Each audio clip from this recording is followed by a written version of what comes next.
안녕하세요, 김호준입니다. 오늘 이라크의 쿠르드 자치정부가 분리독립 투표를 실시합니다. 소수 자치민족의 독립을 달가워할 중앙정부가 있을 리 없는 데다 유전지대가 투표지역이 포함돼 분리 시 경제적 손실까지 막대한 이라크 중앙정부는 군사 행동까지 거론하며 반대합니다. 자국 내 쿠르드족의 동조를 두려워하는 터키, 이란, 시리아 주변국들 또한 반대하고 있고, 이 지역과 이해관계가 있는 거의 모든 국제사회가 쿠르드 독립을 반대합니다. 쿠르드족이 이라크 중앙정부 및 주변 국가 갈등으로 영내 긴장을 고조시키는 것은 IS 소탕에 악영향을 끼친다는 것이 그 논리입니다.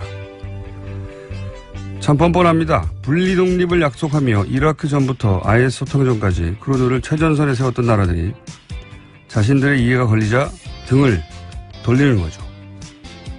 자신들이 이기적인 만큼 역사적으로 수없는 대리전쟁으로 피값을 치러온 쿠르드 역시 스스로의 운명을 먼저 걱정할 권리가 있죠. 그래서 저는 개인적으로 IS 소탕과 영내 안정이 우선이라는 미국을 비롯한 모든 반대 국가들에게 그렇게 이럴까봐 두려워하는 안정을 정작 우리는 우리 지역에서 단 한 번도 누린 적이 없다고 일관하는 쿠르드 자치정부의 편에 설 수밖에 없습니다. 그것이 일본과의 샌프란시스코 강화 조약의 최대 피해자면서도 당사자국으로 참여하지 못했던 식민의 역사를 가진 국가에서 살아가는 세계 시민으로 마땅한 태도다. 좋은 생각이었습니다.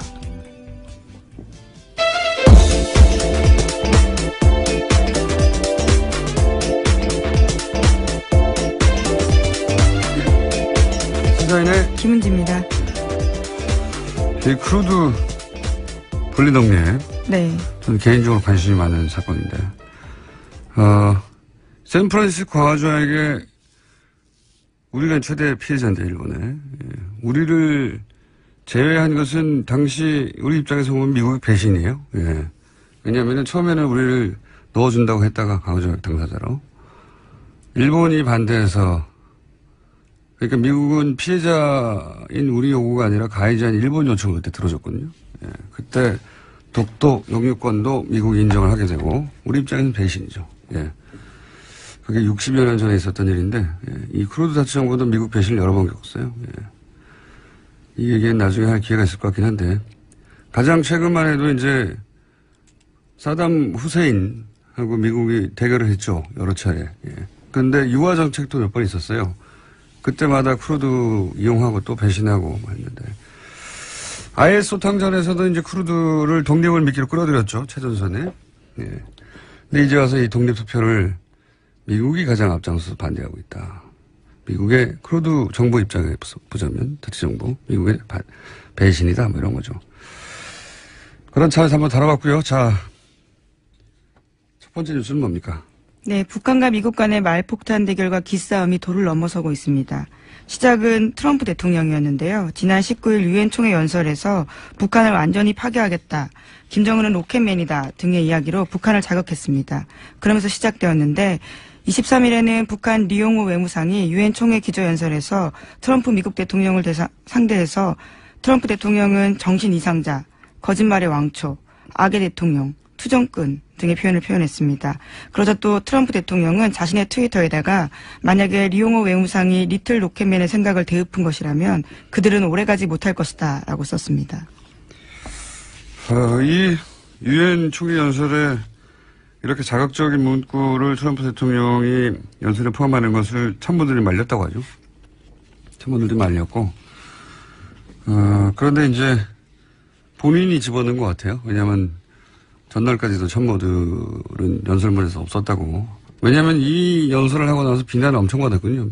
긴장감을 확 올리는 말이기 때문에요. 네. 당연히 그렇습니다. 미국 내에서도. 트럼프는 그러니까 백악관의 보좌 시스템을 이제 사실 깡그리 무시하고 있는 것이고, 예. 대신 트윗으로 그 모든 정치를 대신하고 있는 거죠. 이 대통령이 아니었고, 미국 대통령이 아니었고, 우리나라에서 이런 일이 있었으면, 관종이라고 흔히 그렇게 지적질을 많이 당했겠죠. 예. 지금 현재 이 수준의 인사가 미국 대통령이 된 게 이제 세계적인 비극이고, 제가 보기에는, 또 한편은 미국의 수준인 거죠. 이 정도를 대통령으로 선정했으니까요.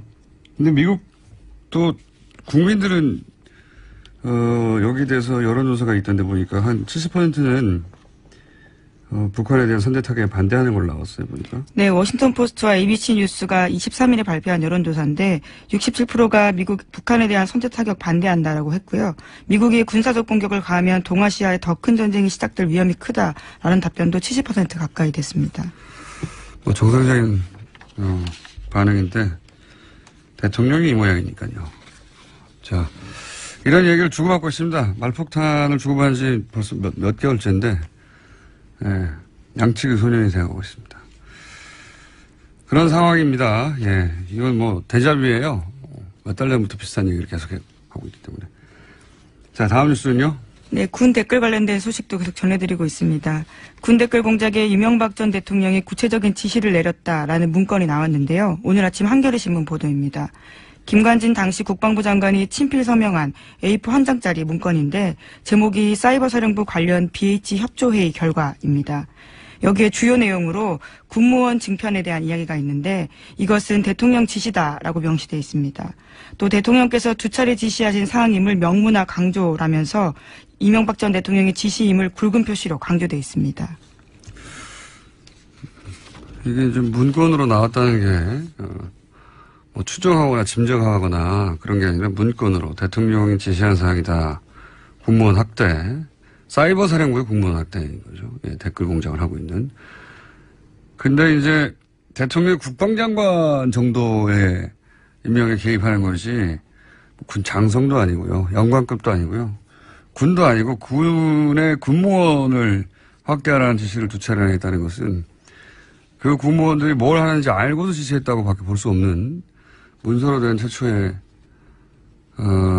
증거죠, 현재. 네, 여기 또 주요 이슈에는요, 대응하는 것들이 한미 FTA나 제주 해군기지, 탈북자 인권 유린 등이라고 쓰여 있습니다. 지시를 받았다는 것이고, 대통령이 직접 알고 있었다는 사이버 사령부의 활동 내역을, 그리고 더 늘려라, 부족하다. 그런 문건이 처음으로 나왔다는 거죠. 실제 이런 사이버 사령부에서는 작전이라고, 군이다 보니 작전이라고 한, 국정원에서는 공작이라고 했겠죠. 예. 작전이라고 한 그 결과치는 문서가 아니라 대면 보고를 했다고 하니까, 예. 자기들도 알고 있었다는 거죠. 이렇게 문서를 남기면 안 된다는 걸. 그런 문서가 나왔고요. 자, 다음 수는요. 네, 어버이연합의 추선희 사무총장이 검찰 조사를 받았는데요. 지난 21일에 피해자 신분으로 나갔습니다. 당시에 한 진술이 눈길을 끌고 있는데 2010년에서 2011년 경부고속도로 죽전휴게소에서 중소기업을 운영한다는 남성을 10번 정도 만나서 한 번에 최대 300만 원씩 후원금을 받았다라고 진술했다고 합니다. 국정원 직원인지 몰랐다는 주장이잖아요. 예. 예, 근데 바로 그 다음날 또 검찰에 가서는요. 다르게 이야기를 합니다. 당시에 문제의 남성이 국정원 심리전단의 댓글 책임자인 민병주 전 단장이었다라고 이야기했다고 합니다. 처음에 몰랐다고 했다가, 예. 그 민병주 전 단장이었다고 다음날 얘기한 것도 저는 뭐 사실이 아닐 거라고 보는 것이 1급입니다. 심리전단 단장이 국정원. 예. 국정원 심리전단이 확대되고 나서 1급으로 바뀌었거든요. 2급에서. 1급이 200만 원 들고 10번이나, 예. 죽전 휴게소에 가가지고 본인이 국정원 단장인을 밝히지 않고 그냥 중소기업 하는 사람이라고 이럴 이유가 하나도 없어요. 굉장히 위험한 행동이죠. 네. 단장이 할 수 있는. 하나도 없습니다. 단장이 다루는 인력이나 자금의 사이즈가 얼마인데 직접 가서 국정원 단장이라고 말하고 이 일이 얼마나 중요한지를 말했다 하더라도 그걸 10번이나 할 이유가 있습니까? 이거 앞뒤가 안 맞아요. 또 휴게소에서 만나서 줬다라는 건데요. 이 정도 일이라면 돈만 전달해 주는 일이라면 더군다나 200만 원씩 누군가 시키면 되는 거고. 이제 국정원에서는 신분이 드러나고 여러 차례 오랫동안 수사를 받아왔고 했던 사람이 단장이다 보니까 단장으로 몰아주기를 하고 있는 게 아닌가. 이런 추정을 해봅니다. 예. 합리적으로 납득하지 않는 진술인 것 같고요. 다음 뉴스는요? 네, 또 이명박 정부의 국정원이 판사들의 개인정보를 관변 보수단체에 흘리는 방식으로 여론전을 펼쳤다라는 JTBC 보도도 있었습니다. 2009년 8월 달 일인데요. 자유주의 진보연합이 공개했던 우리법 연구의 회원 명단이 있습니다. 여기에는 이름과 고향, 사법연수원 기수, 근무처 등 일반인들이 알기 어려운 개인정보가 모두 포함되어 있었습니다. 이걸 보면 이제 무슨 생각이 드냐면,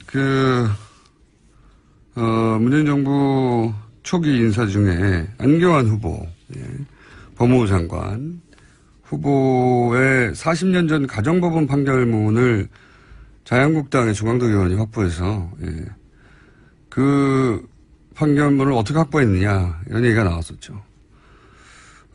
그리고 이제 김명수 대법원장 청문회 때도 법원 내에서 법원 행정처 정도만 알 수 있을 내부 정보를 어떻게 청문회 자유한국당 질의에서 나왔느냐.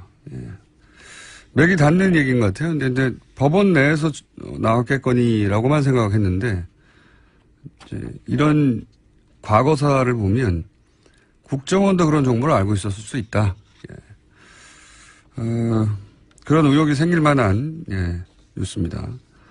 그리고 그 대상은 그걸 시민단체라고 기사에서는 했지만 이건 관변단체죠. 태극기 집회 배경이 되는 그런 관변단체. 사실상 국정원이 돈을 주고 만든 단체가 아니냐라는 의혹을 사고 있습니다. 네, 그런 단체. 국정원에 직접 표면적으로 드러날 수 없으니. 그리고 이런 단체들이 결국 나중에 태극기 집회를 하게 됩니다. 네, 왜냐하면 당시에 단체 명의로 낸 논평 문구도요. 국정원 직원이 전달해줬다라고 하거든요. 자신들이 스스로 한 일은 거의 없다라고 볼 수 있습니다. 자, 그런 의구심이 생길 만한 기사입니다. 네. 최근에 등장하는 법원 내 정보들이 법원의 개인적인 판사, 개개인이 제보를 한 게 아니라 이런 연장선상에서 정보기관이 흘린 게 아닌가. 그렇게 따지면 굉장히 이상한 일인 거죠. 대통령의 기관인데 국정원이라는 것이. 대통령이 바뀌었는데 국정원장이 바뀌었는데 거기로부터 만약에 정보가 야당으로 흘러갔다면 대단히 이상한 일이죠. 대단히. 아직 그 청와대 정도와 각 기관의 수상 정도만 바뀐 것이지 실제로 대통령의 기관이 국정원조차 제대로 장악되지 않았다. 현재까지는 그렇게 의심해 볼 만한, 추정해 볼 만한 뉴스입니다. 자, 오늘은 저희가 이 연속으로 인터뷰가 길어서 한두 가지 정도만 더 하면 끝날 것 같습니다. 시간이. 네, 자유한국당 정진석 의원의 발언이 논란이 되고 있습니다. 노무현 전 대통령이 부부싸움 후에 자살했다라는 이야기를 했기 때문인데요. 더불어민주당은 당 차원에서 공식 대응을 하겠다고 밝혔습니다. 논란이 큰데 노무현 전 대통령을 사실은 굉장히 반복적으로 지속적으로 때만 되면 모욕을 하거든요. 저는 의도적이라고 보는데 그렇게 해서 전설을 만들려고 하는 것도 있고 정치적인. 또 한편으로는 자기들이 뭔 짓을 했는지 자기들도 굉장히 잘 알아서 이게 두려워서 그런 것도 저는 있다고 봐요. 왜냐하면 국정원, 국세청, 검찰 사장기관에 그런 지시를 한 게 그들이잖아요. 지금 그들이라고 하는 정치세요.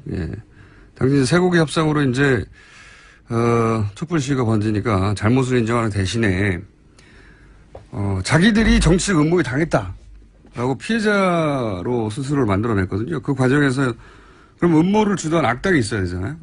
그 악당 배역에 노무현 전 대통령을 공작을 통해서 강제 캐스팅을 한 거죠. 아주 악랄한 정치 공작의 교과서적인 사례인데.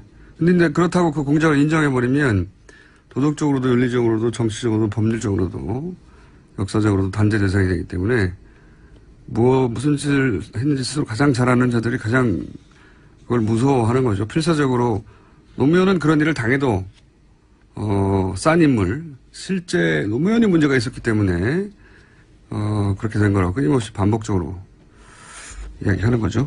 그런 의미에서 저는 이 노무현 전 대통령에 대한 그쪽 세력의 모독, 반복되는, 지속되는, 계속해서 1년에 한 몇 번씩은 있어요. 보면 모독은 일종의 이제 무의식에 있는 죄책감, 공포 이걸 벗어나려고 하는 하찮은 영혼들의 자기 방어다.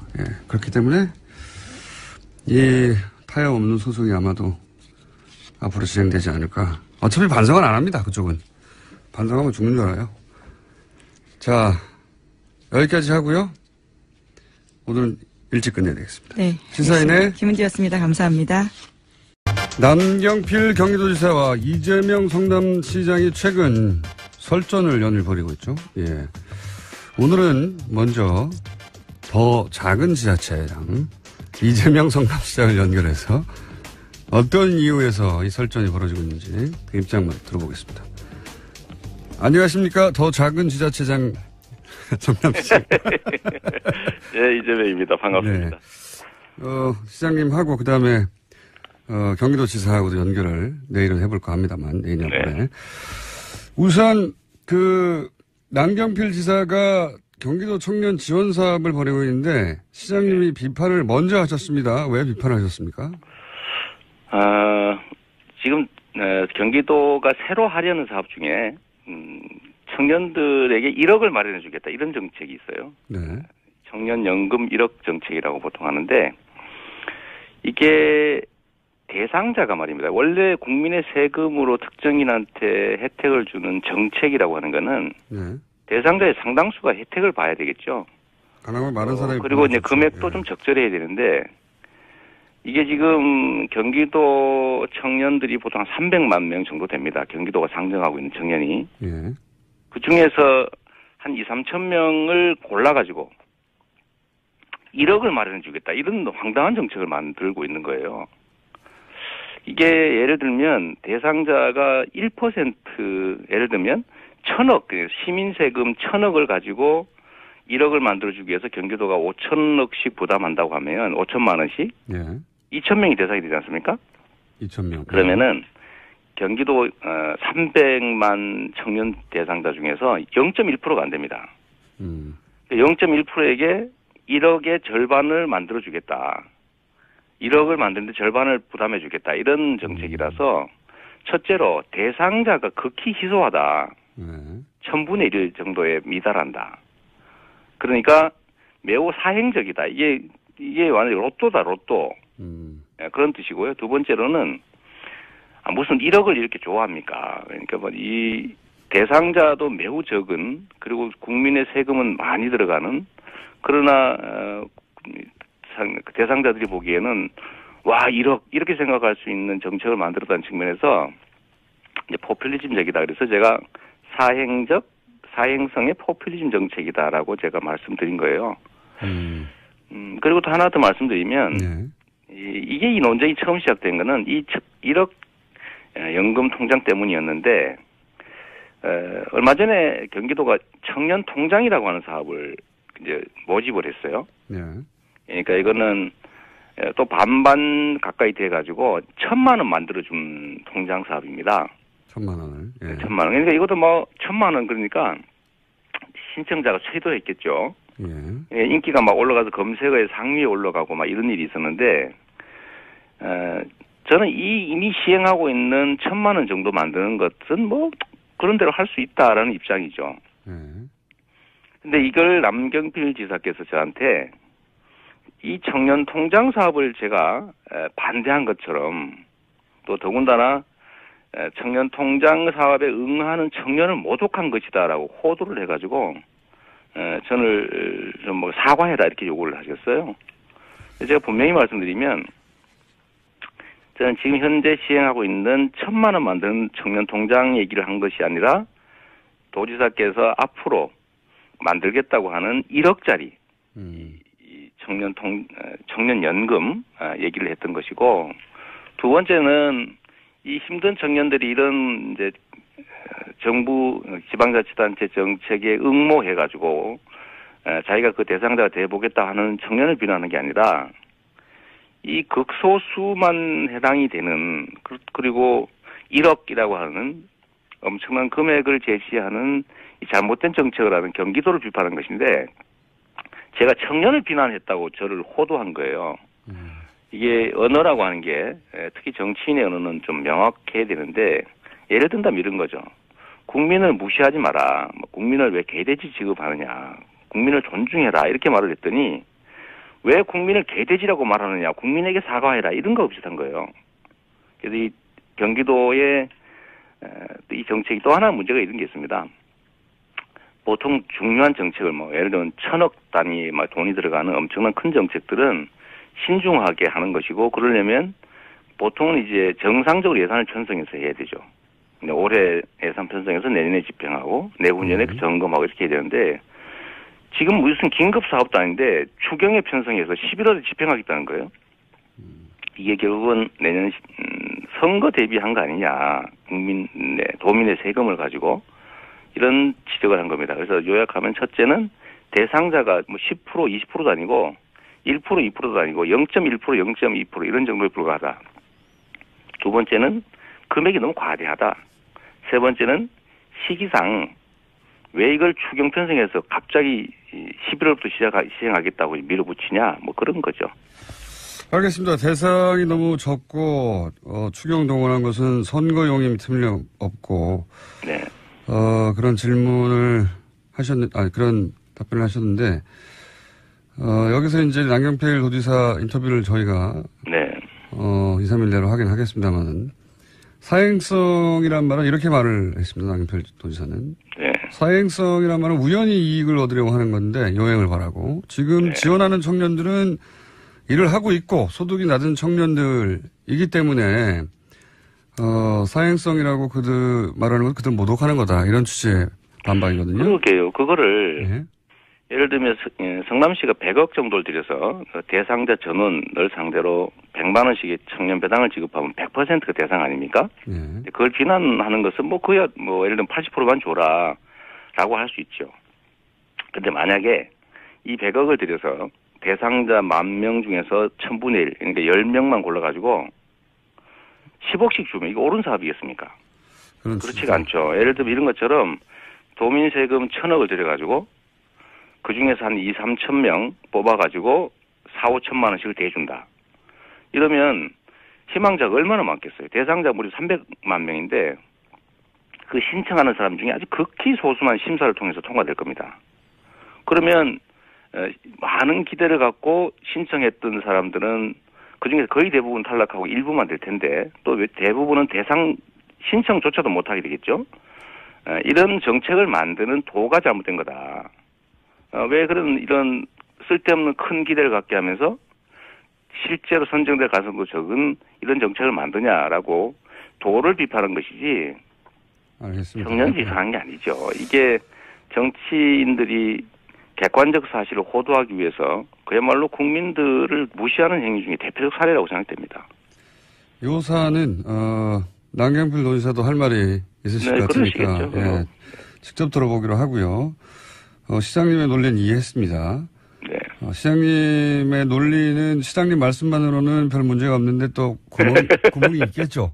그러겠죠. 남경필 도지사의 반론을 통해서 그 부분을 짚어보기로 하고. 그래서 제가 또 한 가지만 더 말씀드리면요. 반론을 대비해서. 반론을 미리 대비해서. 대비해서. 그럴 가능성이 있으니까요. 제가 1억 청년 연금을 만드는 통장 얘기를 했는데. 제가 이미 시행 중인 청년 통장을 비판한 거라고 비틀은 거예요. 그것도 한번 여쭤봐 주십시오. 알겠습니다. 네.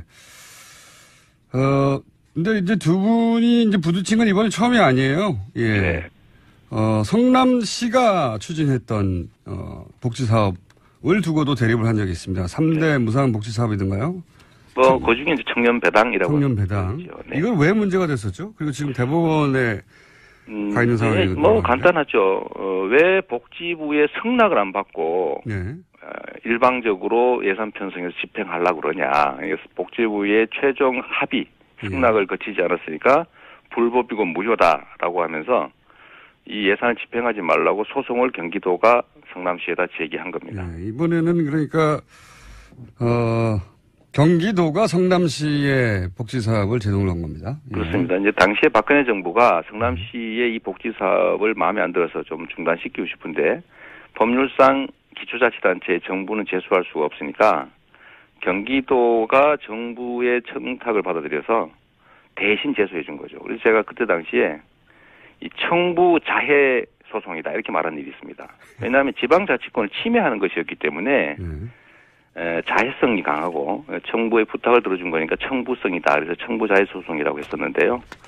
이게 왜냐하면 성남시의 자체 예산으로 성남 시민의 복지 사업을 지방자치법에 근거해서 하는 거라서 정부가 하라 말아 할 권한이 없는 겁니다.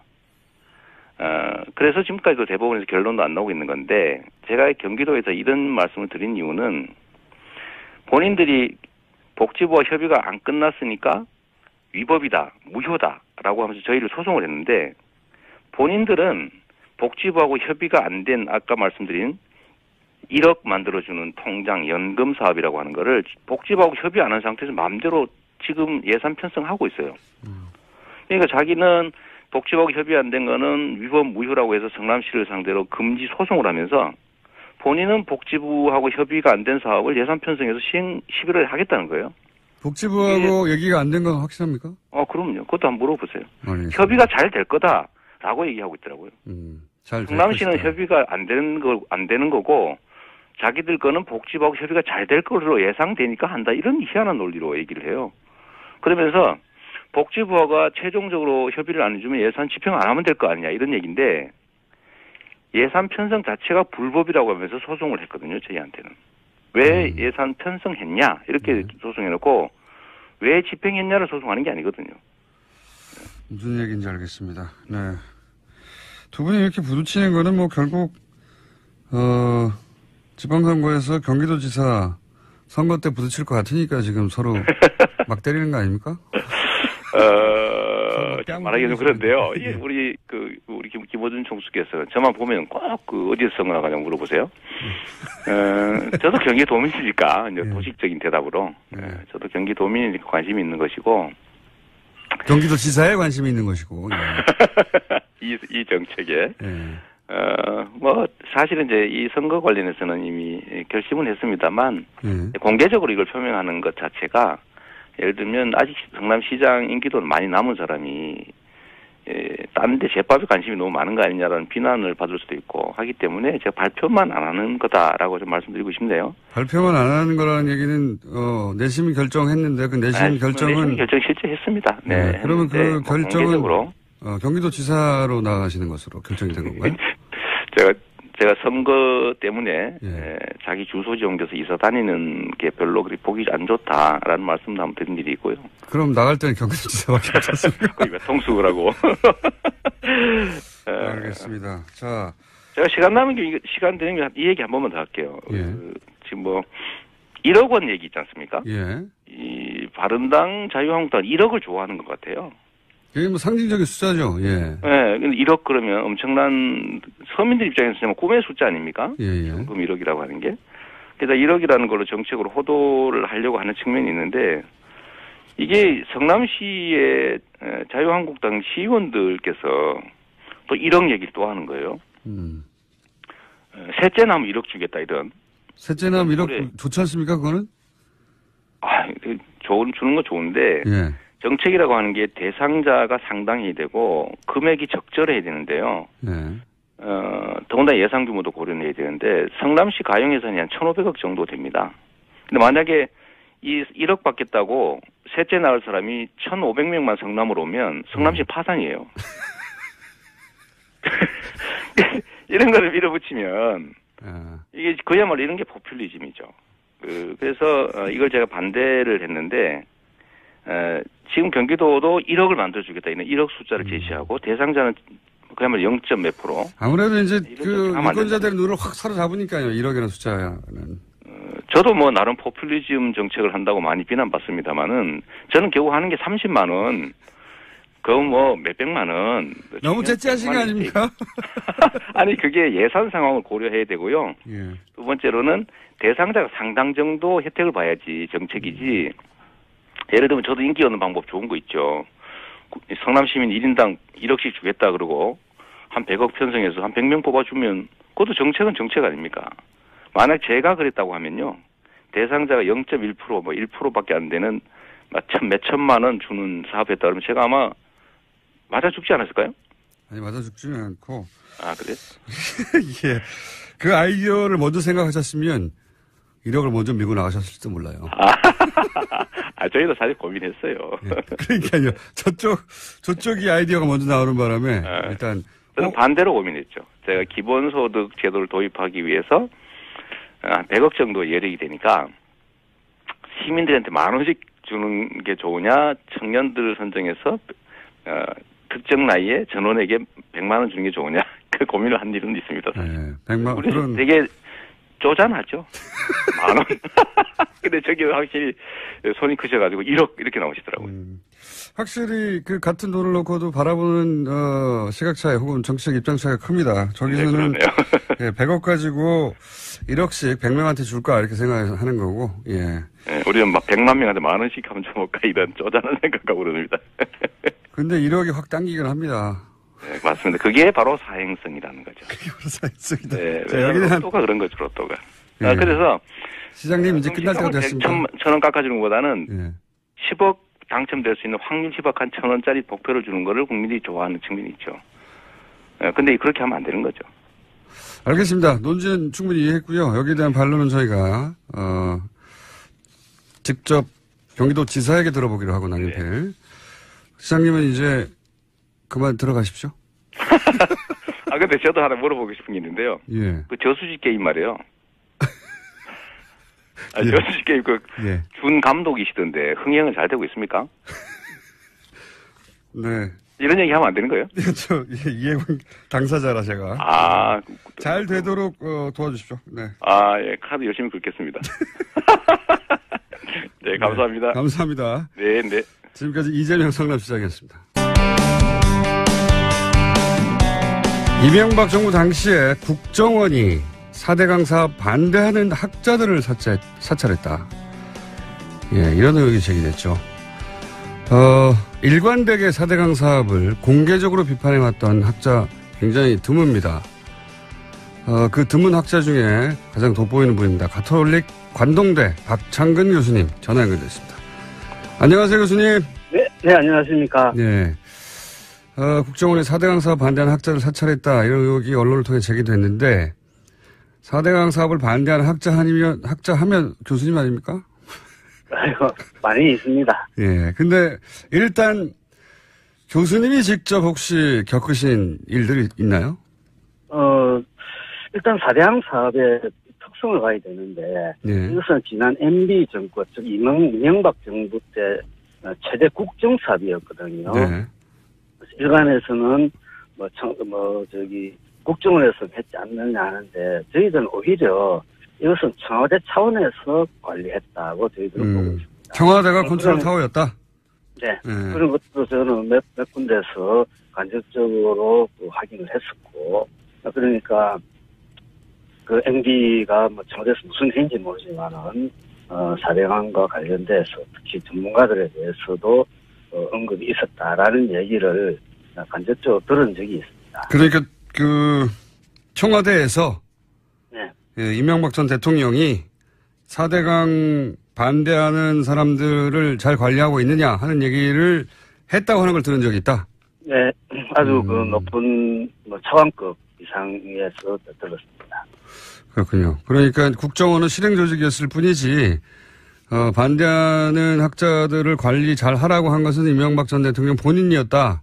이렇게 지금 저희들은 네. 저는 그렇게 보고 있고, 국정원에서 저를 사찰한 것은 한 정황상으로 한 6군데 이상 저는 이미 확인을 하고 있습니다. 정황상 대여서 사례는 구체적으로 어떤 것들입니까? 일단은 제가 일단 박원순 제안 문건 네.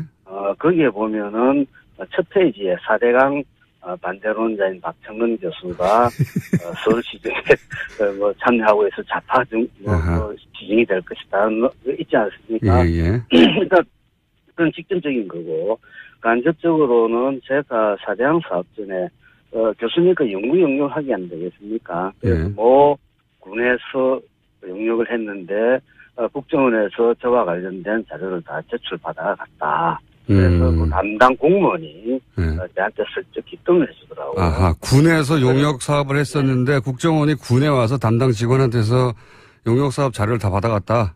예, 그리고 또 공기업체에서 또 제가 용역을 했는데, 거기서도 재해와 관련된 자료를 다 가져갔다. 사기업의 용역에 관련해서 예, 자료를 또 사기업으로 받아갔다는 이야기를 또 그 담당자로부터 들으셨고. 예, 그리고 또 제가 김두관 지사 시절에 네.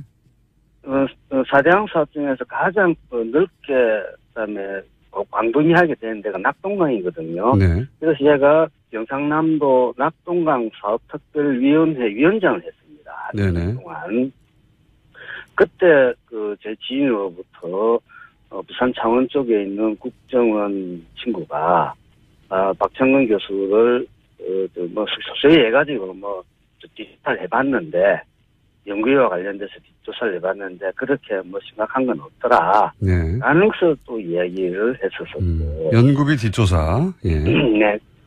그리고 또 국정원 직원이 한번 또 만났습니다. 보자 그래서. 직접 만나셨어요? 네. 네. 그래서 왜 보냐 그러니까 요즘 교수님 잘 지내시는가 예. 궁금해서 만났다. 그래서 성술집에서 소주 한잔 하고 헤어지고 있었고. 별다른 얘기 없고 국정원이 당신을 주시하고 있다라고 하는 메시지군요. 말하자면. 저는 그렇게 느꼈고 네. 그래 안 했겠습니까. 그리고 또 최근에 이제 알았는데 제가 다니는 가톨릭 관동대학교에도 예. 수시로 국정원 관계자들이 전화로 예. 박창근 교수 잘 됐느냐 라는 안부 전화를 했다고 그러는데 다행히 우리 학교는 가톨릭 재단이다 보니까 예. 일단은 구성원들 잘 보호해야 안 되겠습니까? 그래서 학교에서는 가능한 보호 차원에서 잘 해줬다고 그런 얘기 들었습니다. 그래서 제가 이것뿐만 아니라 몇 군데 또 더 정황이 있습니다만은 여러 군데서 국정원이 제 뒷조사를 하고 있구나. 특히 연구비와 관련돼서 조사를 하고 있구나라는 것을 느꼈고 어떤 때는 좀 지나니까 좀 괜찮은데 당시 초기에는 상당한 압박감을 느꼈습니다. 압박감을 느낄 수밖에 없죠. 예. 예. 그리고 또 그 당시 또 국토부하고 수상공사가 저를 또 사대강 사업과 관련해서 경찰서로 또 고소고발을 했거든요. 예. 그래서 경찰서도 이제 또 왔다 갔다 하고 국정원 친구들도 한 번 봤지만은 봤고 또 주위에서 전화로 교수님 국정원에서 모든 자료를 다 가져왔습니다. 알고나 계십시오. 이럴 때 가슴이 철렁하고 어떤 사람은 잠자기가 좀 그렇더라고요. 밤에. 그러셨겠죠. 혹시 전화는 도청되고 있지 않느냐. 전화는 당연히 도청되죠, 교수님. 그렇습니까? 물론 국정원에서 인정할 일은 없습니다만. 네. 예. 그러니까 그래서 많은 부분들이 생활에 있어서 많이 조금 디프레스가 됐는데 조금 압박감을 받았는데 그래도 큰 죄를 안 지었으니까 뭐지 하겠나 그런 생각은 가지고는 있었습니다. 국가기관이 적어도 가장 힘센 국가기관이 본인을 타겟해서 이렇게 전방위로 뒤진다고 하면 당연히 위축이 되죠, 교수님. 그 위축됨에도 불구하고 계속 비판을 하신 게 대단한 겁니다. 사대강에 대해서 입장을 바꾸지 않고. 근데 이제 그런 사찰, 물론 본인이 인지한 것만 그 정도인 거면 그 외에도 많겠죠. 본인이 인지하지 못하신 것도. 네, 그렇습니다. 예. 그런데, 그 외에 직접 불이익, 예를 들어서 무슨 연구 용역을 하는데, 통과시켜 주지 않는다든가, 그런 직접적인 불이익은 없었나요? 많았죠. 가장 최근 예를 들면 한 2년 전인데, 모 대학 교수님하고 저하고 연구 과제를 신청을 해서, 예. 그 과제가, 일단 선정이 됐습니다. 선정이 됐는데? 선정이 되고 나면 그 다음에 계약을 해야 되지 않습니까? 예. 계약하는 과정에서 박창근을 좀 빼달라고 직접적으로 요청을 받았답니다. 최근 2년 전까지도요, 계속해서? 그 2년 전 얘기입니다. 그래서, 저한테, 1년 전 얘기가 모르겠네. 하여튼 최근입니다. 그래서 저한테, 교수님이 오셔가지고, 이렇게 여차하다 그러니까, 그래, 알았습니다. 그래서 저는 같이 이제 연구하기로 계획서를 짰는데, 저는 빠지게 되고, 그런 사례들이 있었고, 최근 또 그전에는, 국민 안전처에서 또 영역이 있었는데, 큰 영역이었습니다. 그래서 제가 연구 책임자가 돼서 팀을 구성해서 지원을 했죠. 근데 그게 상당히 이례적이었었어요. 보통 평가할 때는 당일날 평가 끝나는데 한 2주가 돼도 평가 결과를 발표를 안 하더라고요. 당일 발표가 2주 지났는데도 다 하지 않더라. 예. 그래서 그 뒤에 들어보니까 이거 확인된 건 아닙니다만 간접적으로 확인했습니다만은 BH에서 관여를 했다라는 얘기를 청와대에서 해주더라고요. 그래서 이게 물론 뭐 제가 이명박 정부 초기 때 이미 제가 정부 둘이 토목은 정부 관련 연구를 많이 하지 않습니까? 그때도 이미 제가 연구 과제에 들어가는 것을 어디선가 막고 있구나라는 것을 알고 있었습니다. 알고 있었는데, 그래서 이명박 정부 때는 잘 하려고 안 했습니다. 근데 박근혜 정부 때도, 그런 피해를 저는, 피해랄까요? 뭐 그런 걸 받은 경험이 있습니다. 알겠습니다. 교수님뿐만 아니라 사실은 4대강에 반대했던 그렇게 많지는 않았지만 학자들은 대부분 유사한 피해를 당했을 것 같은데 네. 거꾸로 블랙리스트만 있는 게 아니라 요즘 보면 화이트리스트가 등장하지 않습니까? 네. 예. 네, 지금 현재 영산강에 가면 승천보라는 보가 있습니다. 예. 그 보에 공원이 있는데 거기에 가면은 세칭 4대강 공적비 해가지고 비석에다가 한 2,000명쯤 되는 정도 이름이 꽉 적혀 있습니다. 1,020명 정도. 예. 한 2,000명 가까이 되는 것 같아요. 거기 학자들도 있나요? 당연히 있죠. 공무원들. 그리고 또 이명박 정부 말기에 4대강 사업에 공헌을 했다는 이름으로 1,157명에 대해서 훈포장을 줬습니다. 훈포장. 예. 그러면 그게 이명박 정부 때는 화이트리스트 아니겠습니까? 그럼 그 훈포장이 예를 들어서 교수가 훈포장을 받았다 그러면은 난 훈포장을 받았으니까 가침이 있겠죠. 어떤 형태든지 간에. 네네. 저처럼 되어 있다 그러면 안만 해도 뭐 불리한 점이 있겠고. 교수님은 사찰을 받았고 이분들은 혹시 예를 들어서 지금 말씀하신 연구 영역에서 계속해서 제외된 교수님과 다르게 이분들은 지원을 많이 받았나요? 아시는 케이스가 있나요? 뭐 많은 아는 케이스가 많습니다만은 모 대학 교수 한 분은 물론 뭐 자기 실력으로 연구비를 땄겠지만은 4대강 사업에 대해서 아주 찬성 논리를 아주 집요하게 폈던 인물인데 적극적인 찬성 논자인데. 네. 근데 5년 동안 약 200억 원의 정부 연구 5년 200억이요? 네.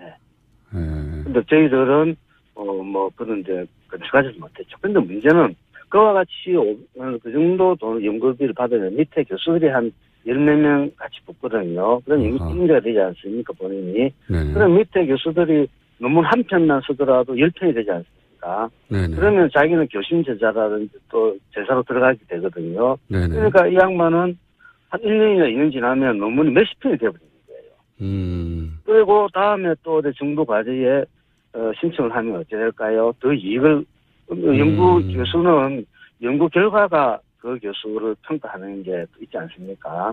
그러니까 연구 실적이 많으니까 또 좋은 평가를 받고 또 연구 영역을 받고 그러니까 저희들 같은 경우에는 정부 연구 물론 저희들도 게을러서 있겠습니다만 아무래도 저희들은 연구도 이런 연구가 되거든요. 그런데 그런 친구들과 비하면은 저희들은 경쟁력에서도 점점 퇴화돼 가고 그러니까 우리 사회가 정부가 잘됐든 잘못됐든 정부 정책에 찬성을 하면은 연구비도 많이 나오고 거기에 따라서 연구 실적도 높아질 가능성도 있고 다음에 또 다른 연구비도 할 수 있고 이런 어떤 잘못된 인식이 우리 사회에 퍼질 수 있다는 거죠. 그렇게 되면은 학자들이 자기가 학교 공부할 때 교과서에서 배웠던 내용과 다른 얘기를 하게끔 만드는 거죠, 우리 사회가. 그래서 이와 같은 것은 뭐 적폐 중에 하나겠습니다만은 앞으로 우리 사회가 좀 더 건전해지려고 그러면은 이와 같은 잘못된 관행들은 빨리 조사를 해서 대책을 마련하는 게 필요하다고 봅니다. 정치가 그렇게 만들기도 했지만 정치의 그런 유혹을 받아들인 거죠, 그분은. 교수님은 거절한 것이고요. 예. 여러 가지가 있겠죠. 학연도 있고, 이래 대해서 했겠지만은, 하여간, 우리가, 너무 거창할지 모르지만은, 일제장제가 청산되지 못해가지고, 곧 사회가 많이 뒤틀렸지 않습니까? 우리 교수님, 네. 여기까지 일단 듣겠습니다. 다시 모실게요. 박창근 교수였습니다. 북핵 위기 계속되고 있습니다. 네. 지금 이 상황을 이분은 어떻게 보실지 러시아 출신 북한 전문가 국민대학교 안드레이 란코프 교수님 스튜디오에 직접 모셨습니다. 안녕하세요. 네, 안녕하십니까. 제가 발음을 잘했습니까? 안드레이. 잘했습니다. 네, 잘했습니다. 네, 안드레이 란코프 네. 교수님. 네. 자, 경력이 굉장히 특이하십니다. 레닌그라드 국립대학을 나오셨고 네. 김일성 종합대학에서도 1년간 교환 학생으로. 네, 그렇습니다. 북한을 가신 거고. 그럼 한국말을 북한에서 처음 배우신 건가요? 아니면? 물론 북한에서 평양에서 배우기 시작했습니다. 배우기 시작하셨고. 그 당시에 김일성 종합대학에 왔을 때 제가 한국어를 거의 못했습니다. 하지만 그 후에 오랫동안 남한에서 살고 있기 때문에 아마 거의 2004년부터 여기에 살고 있습니다. 90년대에도 살았습니다. 합쳐서 거의 20년 됐습니다. 거의 20년. 그래서 지금 제가 하는 한국어는 물론 북조선말 아니라 남한어, 남한국어입니다. 알겠습니다. 들어보니 알겠습니다. 그런데 처음 시작은 북한에서 한국어를 배우신 거고 네. 한국학을 전공하셨다고 제가 들었거든요. 사실상 우연한 것이라고 말할 수 있습니다. 저와 나이가 비슷한 소련 한국 전문가들 가운데 처음부터 한국을 배우고 싶은 사람들이 거의 없습니다. 한국 전문가인데도 한국어를 배우는 사람이 거의 없는데. 원래, 예. 그래서 예를 들면 제가 원래 중국어학과, 중국역사학과에 입학하였습니다. 예. 중국에 대한 관심이 많았습니다. 예. 당시에 제가 중학교를 다녔을 때 1970년대 예. 소련에서 한반도에 대한 관심이 별로 없었습니다. 그때는. 예. 당시에 소련 사람들이 북한이 사실상 미친 스탈린주의 독재 국가라고 생각했고 70년대에도 그렇게 생각했어요? 물론이요. 사실상 당시에 소련에서 북한만큼 인기가 없는 사회주의 국가, 공산군 국가가 없었습니다. 70년대 기준으로도? 네. 네. 당시에 매우 싫어했습니다. 그냥 소련 공산당 간부들까지 이렇게 생각했습니다. 극한 스탈린주의 독재 국가이다. 그래도 남한도 별 인기가 없었습니다. 예. 남한을 잘 모르고 알 수 있었던 게 무엇일까? 친미, 파쇼 독재 국가이다. 둘 다 관심이 없고. 그러니까 북한은 극단적인 스탈린주의자고 남한은 친미 파쇼 국가다. 네. 당시 소련의 인식은 그랬다는 거죠. 네, 그렇습니다. 예. 80년대 말까지 주로 이러한 의식입니다. 그 때문에 제가 당연히 한반도에 대해서 생각도 못했고 중학교를 다녔을 때 그 후에 대학교에서 중국 역사를 배우기 시작하였습니다. 예. 하지만 당시에 소련과 중국 사이가 좋지 않았습니다. 지금도 안 좋잖아요. 네, 결국은 직업이 없었습니다. 당시에 한국어를 조금 배우는 학생들이 있었지만 수준이 높지 않아요. 수준이 높지 않았다. 당시에 한국어를 배우고 싶은 학생들이 주로 그냥 성적이 좋지 않아서 시험을 잘 보지 않아서 한국어를 배웠습니다.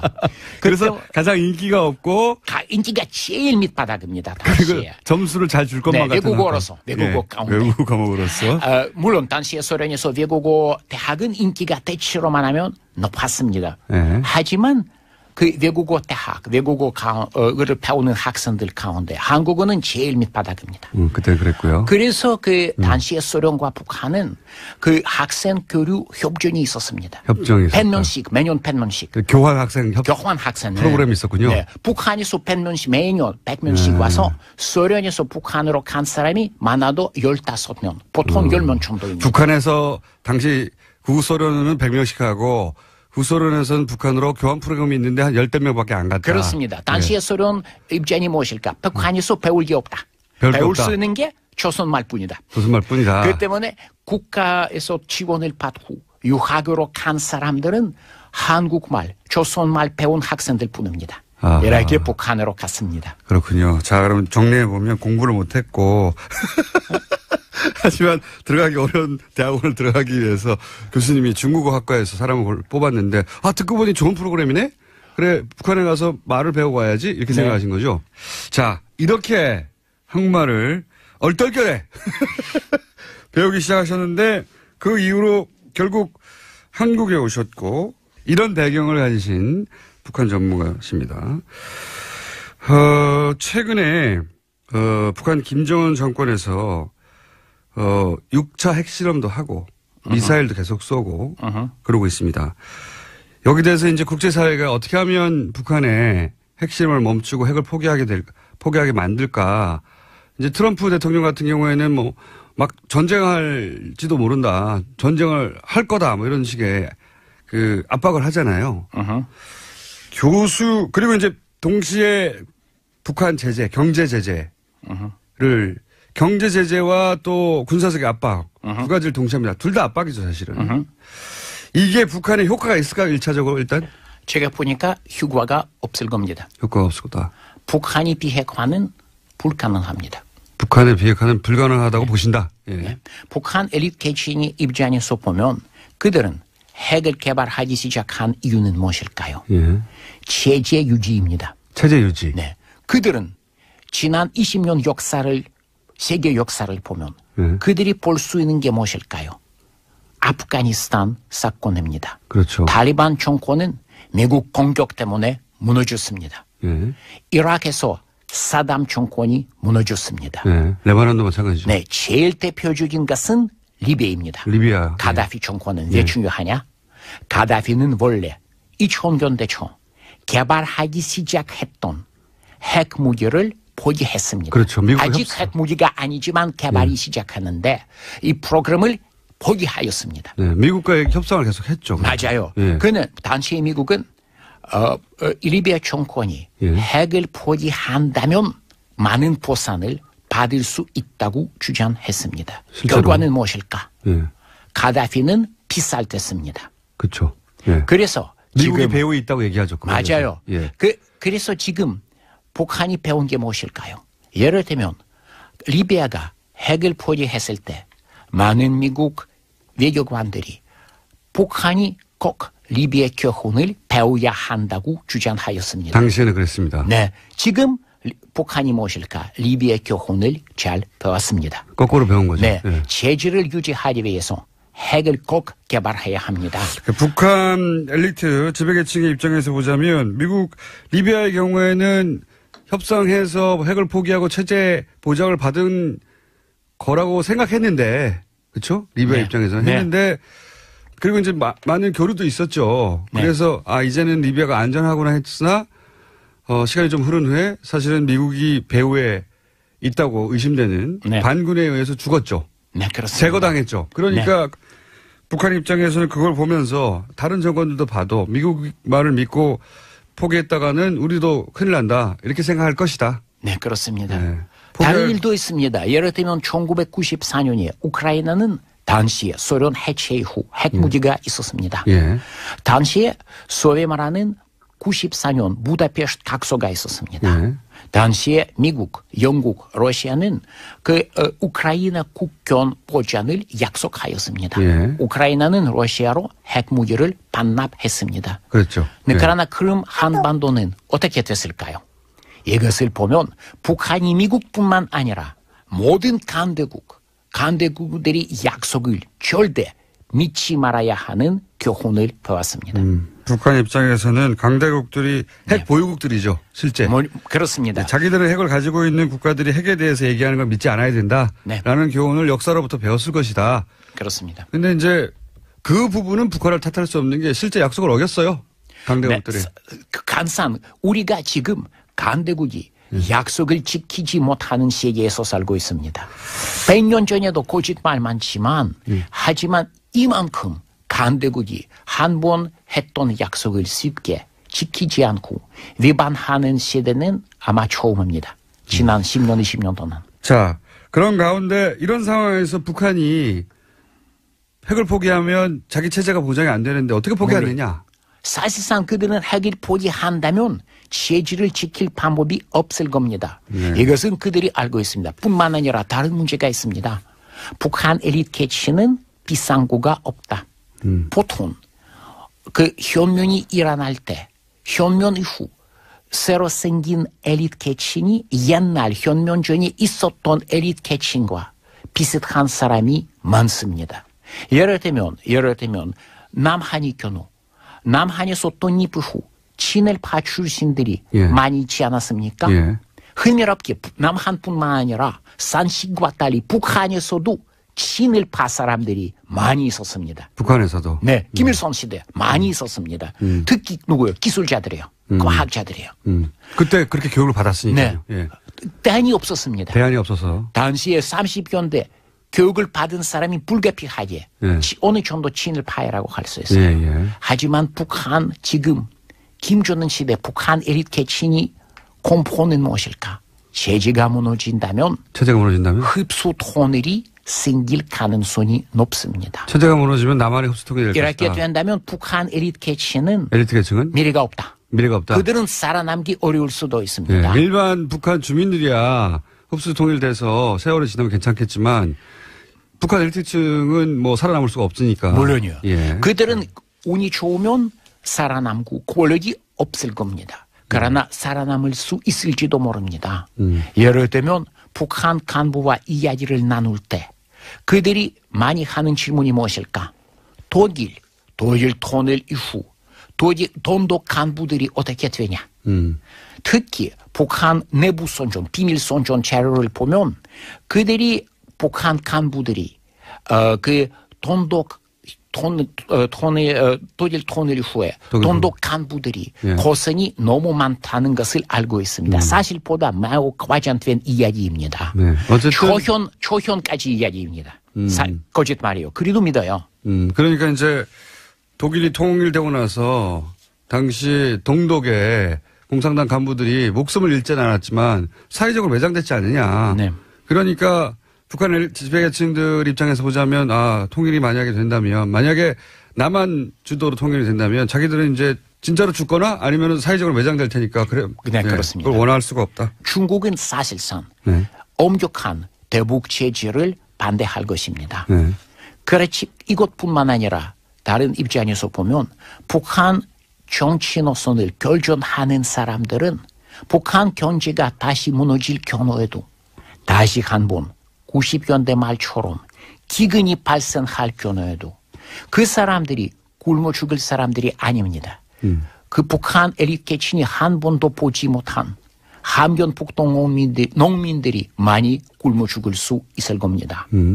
그러나 북한 엘리트 계층이 입장에서 보면 그들은 그 함경북도 농민들을 구조하기 위해서 자신이 사실상 그 권력을 포기하지도 않고 죽을 수도 있는 위기를 사실상 또 초래할 이유가 없습니다. 그러니까 농민들이 설사 경제 제재가 심해서 농민들이 굶어 죽더라도 농민들이 굶어 죽는 게 낫지 내가 죽는 것보다 낫지 물론이요. 내가 죽을 수는 없지 않느냐. 그렇기 네, 때문에 그렇습니다. 포기할 리가 없다. 네. 예. 그들은 그 체제가 무너지면 살아남기 어렵다는 것을 알고 있기 때문에 알겠습니다. 한 번도 보지 못하는 농민들을 위해서 자신이 생명을 희생할 의지가 아예 없습니다. 그거는 대단히 합리적인 말씀이신데 합리적인 주장이신데 자 그러면 북한은 핵을 포기할 이유가 없다는 것까지는 네. 이해했습니다. 그러면 미국이 이제 군사적인 옵션 얘기를 자꾸 하잖아요. 결국은 전쟁 얘기를 계속 하는데 그리고 좀 트럼프 대통령 뭐 북한 완전 파괴 뭐 이런 얘기도 하고요. 네. 미국이 그렇게 북한을 선제 공격할 가능성은 어떻게 생각하십니까? 가능성이 원래 조금 있었지만 네. 지금 거의 없습니다. 지금은 없다. 예. 네. 아니 없다는 것보다 거의 없다고 거의 합시다. 없다. 예. 왜냐하면 원래 트럼프 후보는 예. 사실상 한반도 상황을 잘 알 수가 없었기 때문에 잘 모르니까. 그 성제 공격 이야기를 많이 했습니다. 잘 모르니까 처음에는. 네. 하지만 그 지난 몇 개월 동안 네. 트럼프 행정부 사람들도 그 한반도 사실을 어느 정도 배울 수가 어느 정도 배웠다 있었습니다. 이제. 네. 네. 어떨까요? 그들이 아는 게 무엇일까? 지금 수도권 문제입니다. 수도권. 네. 네. 북한은 아무 때나 수도권을 공격할 수 있습니다. 그러니까요. 그래서 거기에서 그 장사포들이 많이 있지 않습니까? 북한의 장사포들. 네. 그 장사포들이 많이 배치되고 있는데 그 북한 측은 대량 살상 무기를 쓰지 않아도 수천 명이나 수만 명 사람을 몇 시간 안에 죽일 수 있는 능력이 있습니다. 예. 뿐만 아니라 미군 기지까지 공격할 수 있습니다. 네. 결국은 무엇일까? 제2차 한국 전쟁입니다. 그렇죠. 하지만 미국 측은 그 제2차 한국 전쟁에 대한 공포가 많습니다. 물론 미국은 가끔 미국뿐만 아니라 모든 강대국은 가끔 중동이든 아프리카이든 파병 작전을 하고 있습니다. 네. 하지만 예를 들면 시리아나 그 어떤 중동 나라에서 파병할 때 전사자들이 수십 명밖에 많아도 수백 명밖에 없습니다. 예, 실제로는. 네, 이라크 경우에 수천 명 있는데 예비적인가요? 예. 한반도에서 전쟁이 발발한다면 진짜 미국 측 전사자들이 많이 생길 것입니다. 미국 측도 경제적으로도 손실이 큽니다. 이것은 매우 위험한가요? 지금 트럼프 대통령은 이 사실을 알고 있습니다. 이제는 알고 있다. 네. 예. 그 때문에 제가 보니까 미국이 군사 조치, 즉 성제 공격을 할 가능성이 이 올해 2월, 3월보다 많이 떨어졌습니다. 이제 없다. 완전히 거의. 없다고 할 수 그렇죠. 없습니다. 트럼프 대통령이 조금 성격이 특수적인 사람이라고 할 수 있습니다. 하지만 그 예측 불가능한 사람이 아니라도 예측하기 어려운 사람. 그래도 가능성이 높지 않습니다. 예, 그런 걸 감안하더라도 예, 왜냐하면은 교수님 분석으로는 초반에는 트럼프 정부가 한반도 상황을 잘 이해 못했는데 이제 이런 위기가 고조되어 가면서 점점 배우게 되는 거죠. 예, 보고로 받게 되고 그렇게 되면 당연히 이 남북한의 사람들, 우리 남한 사람, 북한 사람도 많이 죽겠지만 여기에 있는 미군들도 많이 죽고 실제 그런 피해를 감당하기 어렵고 미국이 전 세계에 파병하지만 대부분 작전에서 몇십 명 정도 사망하는 수준에 불과한데 여기서는 뭐 엄청난 숫자가 죽을 수 있고 그리고 경제적 손실도 엄청나고 그런 피해를 감당할 수 없다는 것을 좀 배워가고 있다. 네. 이런 말씀이신 것 같고 그래서 가능성 점점 떨어지고 그나마 남아있는 건 트럼프가 워낙 특수적인 사람이라 네. 그런 표현도 좀 이해했습니다. 워낙 좀 이상한 사람이라 특수적인 사람. 특수적인 그런 변수가 있긴 하나 예, 가능성 매우 낮다라고 보시는 거고. 자 그러면 중국의 영향력도 그렇게 크지 않다고 보십니까? 지금 점점 그렇게 보여지는데. 거의 없습니다. 사실상 중국은 북한 체제를 통일시킬 능력이 있습니다. 능력은 있죠. 예. 능력 있지만 이렇게 할 이유가 없습니다. 아, 능력은 있어 할 이유가 없다. 왜 그럴까요? 왜 그럴까요? 정치에서 대표적인 선택은 아주 나쁜 것하고 덜 나쁜 것하고 그렇죠. 선택해야 그 사이에 선택해야 합니다. 대부분 그렇죠. 네, 중국은 북핵을 문제라고 생각합니다. 네, 문제죠. 중국은 공식적으로 핵 보유 국가 5개 핵 보유 국가로 인정된 나라들 중에 하나입니다. 그렇죠. 예. 사실상 절대적인 군사력을 갖고 있습니다. 네. 절대적인 군사력.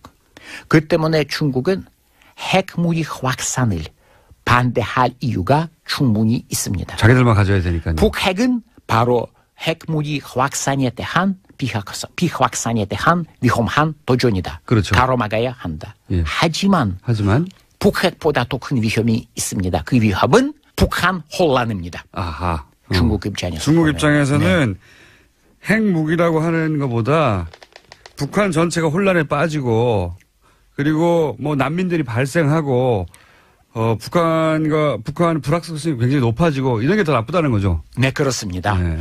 중국은 핵 개발을 가로막기 위해서 대북 제재에 사실상 참가하고 있습니다. 네. 하지만 미국이 희망과 달리 진짜 엄격한 대북 제재를 지지하지 못할 것입니다. 이유는 매우 엄격한 제재는 북한에서 심한 경제 위기를 초래할 수 있습니다. 그 위기는 정치 위기를 초래할 수도 있습니다. 결국은 북한 체제가 무너질 수도 있습니다. 내전 상태, 무정부 상태가 생길 수도 있고 중국 입장에서 보면 이것은 북핵보다 더 위험한 것입니다. 알겠습니다. 그러면 이 문제, 이 상황에서 이제 방법은 이제 보수 정당, 자유한국당 같은 보수 정당에서 전술핵 혹은 핵무장 해야 한다라고 주장하지 않습니까? 이런 주장에 대해서는 어떻게 생각하세요? 핵무장은 제가 개인적으로 생각하는 게 그 순수한 전략적인 입장에서 남한이 핵을 개발할 이유가 있다. 네. 하지만 전략적 입장에서는 네. 네. 그러나 핵을 개발하지 못할 것입니다. 못할 것이다. 왜 그럴까요? 왜냐? 한국은 무역 의존도가 많습니다. 그렇죠. 남한은 핵을 개발하기 시작하자 국제사회는 여러 가지 대남 체제를 실시하기 시작할 것입니다. 특히 중국입니다. 예. 중국 입장에서 보면 남핵은 북핵보다 더 위험합니다. 네, 남핵 때문에 얼마 후에 일본 핵, 그렇죠. 대만 핵, 예. 동남아 핵까지 생길 수 있습니다. 그렇죠. 그 때문에 남한이 정말 핵 개발을 시작한다면 예. 중국은 사실상 매우 엄격한 북한의 제재보다 더 큰 제재를 훨씬 더 심한 사실상 100% 보이콧까지 가능합니다. 하지만 남한이 경우 남한 무역에서 중국이 차지하는 비율이 얼마요? 4분의 1 정도입니다. 미국도 당연히 핵 개발에 대해서 미국도 조금 제재하고. 하고 중국이 많이 할 것입니다. 네. 이렇게 양측에서 타격을 받을 남한 경제가 어떻게 될까요? 네. 아마 전례 없는 경제 위기에 빠질 겁니다. 그러나 남한은 민주국가이다. 남한 유권자들은 이 상황을 보고 이러한 정책을 실시하는 여당에 대한 불만이 많이 있을 겁니다. 결국은 다음 선거 때 이 정치 세력이 핵을 개발하기 시작할 정치 세력은 사실상 그 권력을 유지할 가능성이 거의 없습니다. 알겠습니다. 자, 전반적으로 입장은 이제 이 상황에 대한 입장을 이해했습니다. 지금 그럼 남한이 취할 수 있는 그 정책이 뭐가 있냐? 지금 현재 문재인 정부는 대북 제재도 하지만 동시에 대화도 해야 된다라고 얘기하지 않습니까? 네. 거기에 대해서 야당은 지금 무슨 소리냐? 너무 유화적이다. 지금 더 강한 제재를 외치고 있고 제재도 하지만 동시에 대화의 노력도 계속해야 된다. 이런 입장이에요. 교수님은 지금 이 상황에서 현 정부가 취할 수 있는 최선의 자세는 뭐라고 보십니까? 제가 보니까 문 대통령의 태도는 옳은 태도입니다. 동시에 압력을 가하기도 하고 회담을 해야 합니다. 문제는 지금 문재인 대통령은 할 수 있는 게 거의 없습니다. 그 옵션이 없다는 얘기를 많이 들어요. 옵션이 없습니다. 예. 여기에서 국내 문제가 아니라 국제 문제입니다. 국제 미국 문제다. 문제입니다. 예. 예를 들면 제가 개인적으로 개성공단 체계는 매우 좋은 IGA라고 생각합니다. 개성공단 빠를수록 좋아요. 빠를수록 그러나 좋다. 불가능합니다. 지금 한국은 개성공단을 제재한다면 미국에서 트럼프 행정부에서 매우 심각한 짜증이 생길 것입니다. 짜증이 날 것이다. 현 상황에서 문 대통령은 미국 태도를 무시할 수 있는 상황이 아닙니다. 그렇죠. 사실상. 현실적으로. 그뿐만 아니라 미국에서 짜증이 생긴다면 미국은 외교 압박뿐만 아니라 예를 들면 무역, 그 예. FTI 문제까지 예. 사실상 그 수단으로 쓸 수도 있습니다. 이것은 어느 정도 미국 입장에서 보면 충분히 이해할 수 있는 태도입니다. 그러나 이와 같은 상황에서 미국과 필요 없는 갈등을 진짜 피해야 하기 때문에 사실상 현 단계에서 대한민국 정부가 할 수 있는 게 많지 않아요. 그러니까요. 그러나 희망이 하나 있습니다. 희망이 있습니까? 네, 희망은 2, 3년 후에 타협이 가능할 수도 있습니다. 2, 3년 후에? 네, 북한은 미국을 공격할 수 있는 대륙간 미사일을 개발, 배치한 다음에 타협에 대한 특히 핵 동결에 대한 관심이 있을 수도 있습니다. 그러니까 이게 이제 오히려 핵을 개발을 하고 완전히 가지게 되면 그러면 협상 타협에 나오게 될 것이다. 그렇습니다. 이것은 아마 2, 3년 후에 생길 것 같은 기회입니다. 남한은 이 기회를 잡아야 합니다. 알겠습니다. 전반적으로 잘 이해했고요. 예. 지금 문재인 정부의 기본 방향은 옳으나 손에 쥔 카드가 없다. 사실상. 개성공단도 없고 뭐 사드도 사실은 이미 전 정부가 배치해버렸고 카드가 없기 때문에 할 수 있는 옵션이 너무 적고 그리고 미국이 지금 이렇게 압박할 때 미국 압박을 전면적으로 거부할 수도 없다. 문제는 바로 지금 대한민국이 전략적인 지위를 보면 미국을 무시할 수 있는 상황이 아닙니다. 그렇죠. 예. 미국과 동맹을 유지할 필요가 있습니다. 미국도 동맹을 유지해야 되는데 또 미국 말대로만 할 수도 없고 그런데 미국 말대로 하지 않고 우리 주장을 해 나가려고 하자면 우리도 카드가 있어야 되는데 카드가 너무 없고 어려운 처지다. 지금 돌파 국면은 아마 오히려 북한이 핵을 ICBM을 완성하고 그런 이후에 핵 동결을 조건으로 미국과 협상을 시작하려는 태도 전환이 있을 때 그때 돌파구가 생길 수 있을 것이다. 그때를 놓치지 말아야 된다. 네, 그렇습니다. 네, 그렇습니다. 자, 오늘 말씀 감사합니다. 지금까지 북한 전문가 국민대학교 안드레이 란코프 교수님이었습니다. 감사합니다. 감사합니다. 안녕하세요. 김호준입니다. 오늘 이라크의 쿠르드 자치정부가 분리독립 투표를 실시합니다. 소수 자치민족의 독립을 달가워할 중앙정부가 있을 리 없는 데다 유전지대가 투표지역이 포함돼 분리 시 경제적 손실까지 막대한 이라크 중앙정부는 군사 행동까지 거론하며 반대합니다. 자국 내 쿠르드족의 동조를 두려워하는 터키, 이란, 시리아 주변국들 또한 반대하고 있고 이 지역과 이해관계가 있는 거의 모든 국제사회가 쿠르드 독립을 반대합니다. 쿠르드족이 이라크 중앙정부 및 주변 국가 갈등으로 영내 긴장을 고조시키는 것은 IS 소탕에 악영향을 끼친다는 것이 그 논리입니다. 참 뻔뻔합니다. 분리독립을 약속하며 이라크 전부터 IS 소탕 전까지 쿠르드를 최전선에 세웠던 나라들이 자신들의 이해가 걸리자 등을 돌리는 거죠. 자신들이 이기적인 만큼 역사적으로 수없는 대리전쟁으로 피값을 치러온 쿠르드 역시 스스로의 운명을 먼저 걱정할 권리가 있죠. 그래서 저는 개인적으로 IS 소탕과 영내 안정이 우선이라는 미국을 비롯한 모든 반대 국가들에게 그렇게 이럴까봐 두려워하는 안정을 정작 우리는 우리 지역에서 단 한 번도 누린 적이 없다고 일관하는 쿠르드 자치정부의 편에 설 수밖에 없습니다. 그것이 일본과의 샌프란시스코 강화 조약의 최대 피해자면서도 당사자국으로 참여하지 못했던 식민의 역사를 가진 국가에서 살아가는 세계 시민으로 마땅한 태도다. 좋은 생각이었습니다.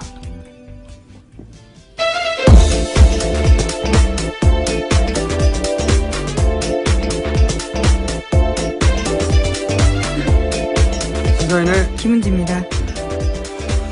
이 쿠르드 분리독립. 네. 저는 개인적으로 관심이 많은 사건인데,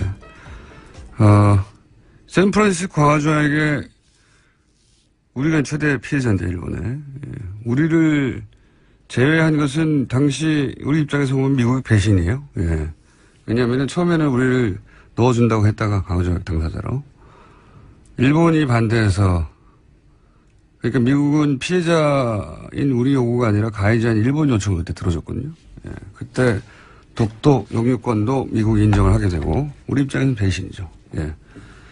그게 60여 년 전에 있었던 일인데, 예. 이 쿠르드 자치정부도 미국 배신을 여러 번 겪었어요. 예. 이 얘기는 나중에 할 기회가 있을 것 같긴 한데, 가장 최근만 해도 이제 사담 후세인하고 미국이 대결을 했죠. 여러 차례. 예. 근데 유화 정책도 몇 번 있었어요. 그때마다 쿠르드 이용하고 또 배신하고 했는데, IS 소탕전에서도 이제 쿠르드를 독립을 미끼로 끌어들였죠. 최전선에. 예. 근데 이제 와서 이 독립투표를 미국이 가장 앞장서서 반대하고 있다. 미국의 쿠르드 정부 입장에 보자면, 자치정부, 미국의 배신이다. 뭐 이런 거죠. 그런 차에서 한번 다뤄봤고요. 자, 첫 번째 뉴스는 뭡니까? 네, 북한과 미국 간의 말폭탄 대결과 기싸움이 도를 넘어서고 있습니다. 시작은 트럼프 대통령이었는데요. 지난 19일 유엔 총회 연설에서 북한을 완전히 파괴하겠다, 김정은은 로켓맨이다 등의 이야기로 북한을 자극했습니다. 그러면서 시작되었는데 23일에는 북한 리용호 외무상이 유엔 총회 기조연설에서 트럼프 미국 대통령을 상대해서 트럼프 대통령은 정신 이상자, 거짓말의 왕초, 악의 대통령, 투정꾼 등의 표현을 표현했습니다. 그러자 또 트럼프 대통령은 자신의 트위터에다가 만약에 리용호 외무상이 리틀 로켓맨의 생각을 되짚은 것이라면 그들은 오래가지 못할 것이다 라고 썼습니다. 이 유엔 총회 연설에 이렇게 자극적인 문구를 트럼프 대통령이 연설에 포함하는 것을 참모들이 말렸다고 하죠. 참모들이 말렸고, 그런데 이제 본인이 집어넣은 것 같아요. 왜냐하면 전날까지도 참모들은 연설문에서 없었다고. 왜냐하면 이 연설을 하고 나서 비난을 엄청 받았군요. 긴장감을 확 올리는 말이기 때문에요. 네. 당연히 그렇습니다. 미국 내에서도. 트럼프는 그러니까 백악관의 보좌 시스템을 이제 사실 깡그리 무시하고 있는 것이고, 예. 대신 트윗으로 그 모든 정치를 대신하고 있는 거죠.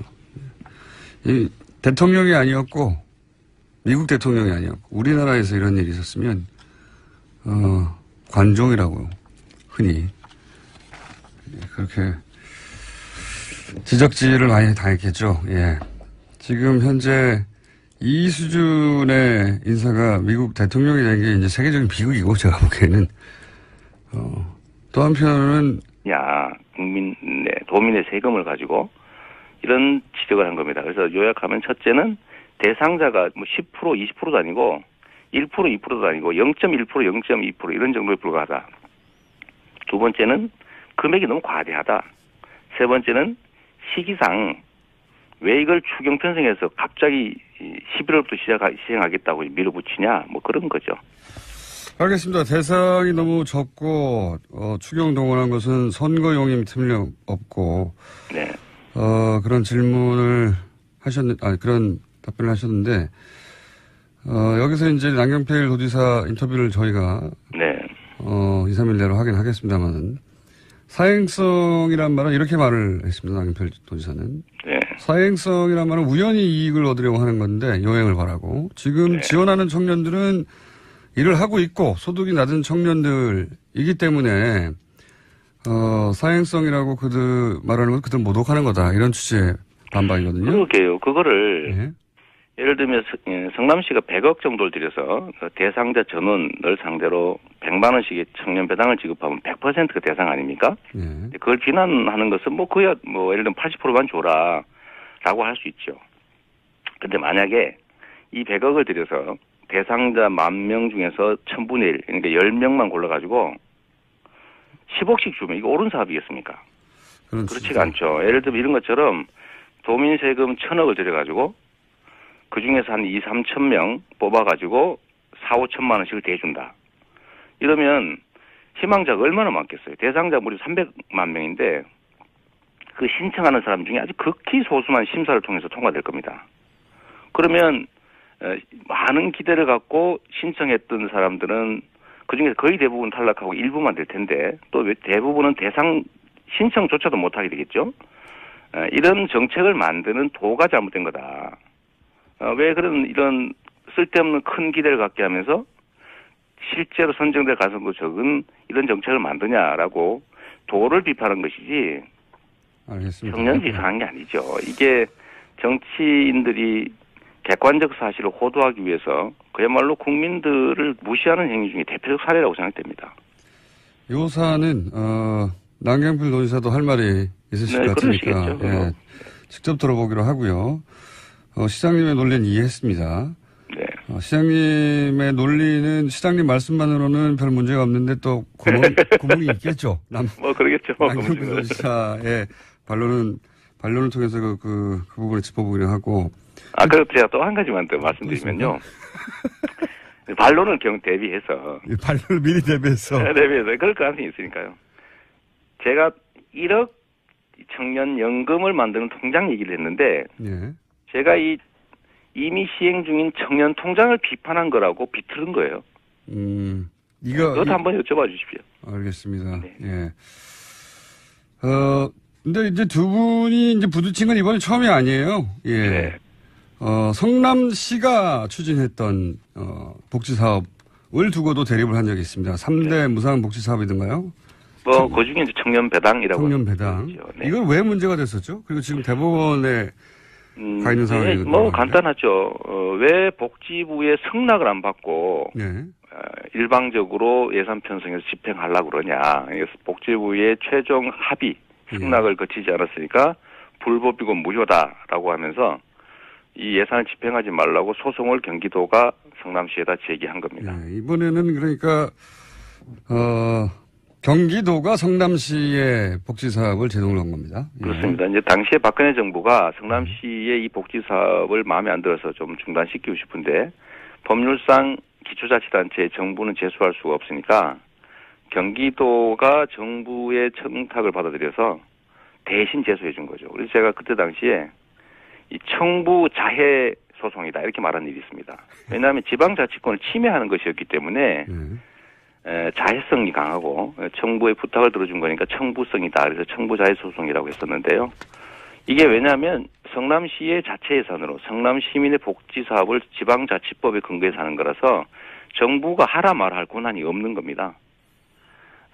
그래서 지금까지도 대법원에서 결론도 안 나오고 있는 건데 제가 경기도에서 이런 말씀을 드린 이유는 본인들이 복지부와 협의가 안 끝났으니까 위법이다, 무효다라고 하면서 저희를 소송을 했는데 본인들은 복지부하고 협의가 안 된 아까 말씀드린 알기 어려운 개인정보가 모두 포함되어 있었습니다.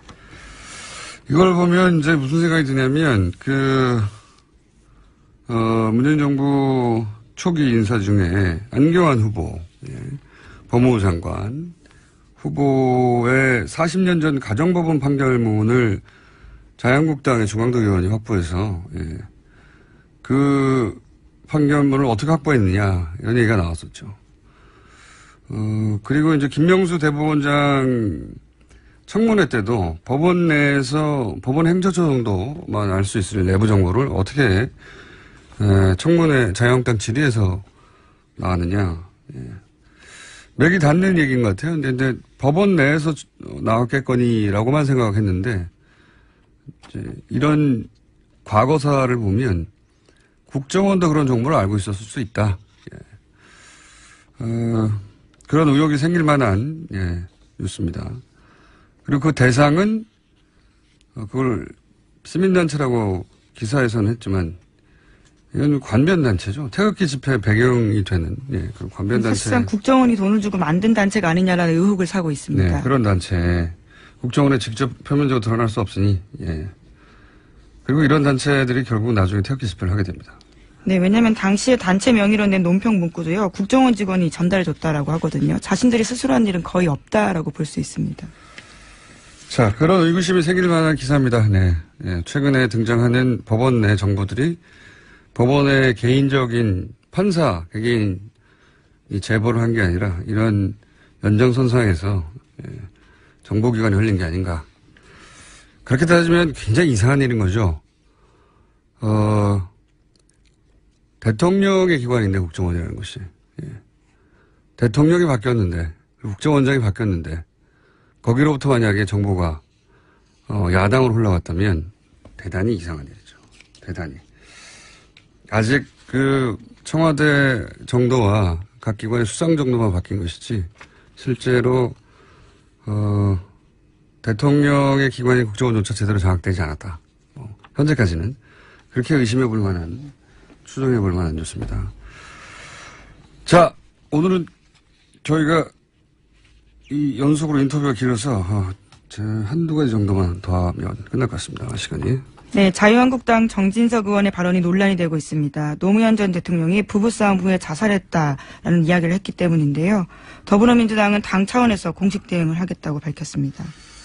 논란이 큰데 노무현 전 대통령을 사실은 굉장히 반복적으로 지속적으로 때만 되면 모욕을 하거든요. 저는 의도적이라고 보는데 그렇게 해서 전설을 만들려고 하는 것도 있고 정치적인. 또 한편으로는 자기들이 뭔 짓을 했는지 자기들도 굉장히 잘 알아서 이게 두려워서 그런 것도 저는 있다고 봐요. 왜냐하면 국정원, 국세청, 검찰 사장기관에 그런 지시를 한 게 그들이잖아요. 지금 그들이라고 하는 정치 세력. 당시 쇠고기 협상으로 이제 촛불 시위가 번지니까 잘못을 인정하는 대신에 자기들이 정치적 음모에 당했다라고 피해자로 스스로를 만들어냈거든요. 그 과정에서 그럼 음모를 주던 악당이 있어야 되잖아요. 그 악당 배역에 노무현 전 대통령을 공작을 통해서 강제 캐스팅을 한 거죠. 아주 악랄한 정치 공작의 교과서적인 사례인데.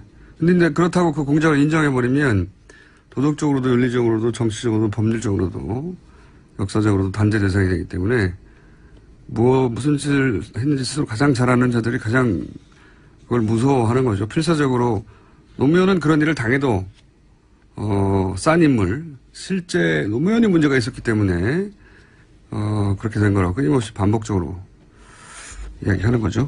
그런 의미에서 저는 이 노무현 전 대통령에 대한 그쪽 세력의 모독, 반복되는, 지속되는, 계속해서 1년에 한 몇 번씩은 있어요. 보면 모독은 일종의 이제 무의식에 있는 죄책감, 공포, 이걸 벗어나려고 하는 하찮은 영혼들의 자기 방어다. 예. 그렇기 때문에 이 타협 없는 소송이 아마도 앞으로 진행되지 않을까. 어차피 반성은 안 합니다. 그쪽은. 반성하면 죽는 줄 알아요. 자, 여기까지 하고요. 오늘은 일찍 끝내야 되겠습니다. 네. 시사인의 김은지였습니다. 감사합니다. 남경필 경기도지사와 이재명 성남시장이 최근 설전을 연일 벌이고 있죠. 예.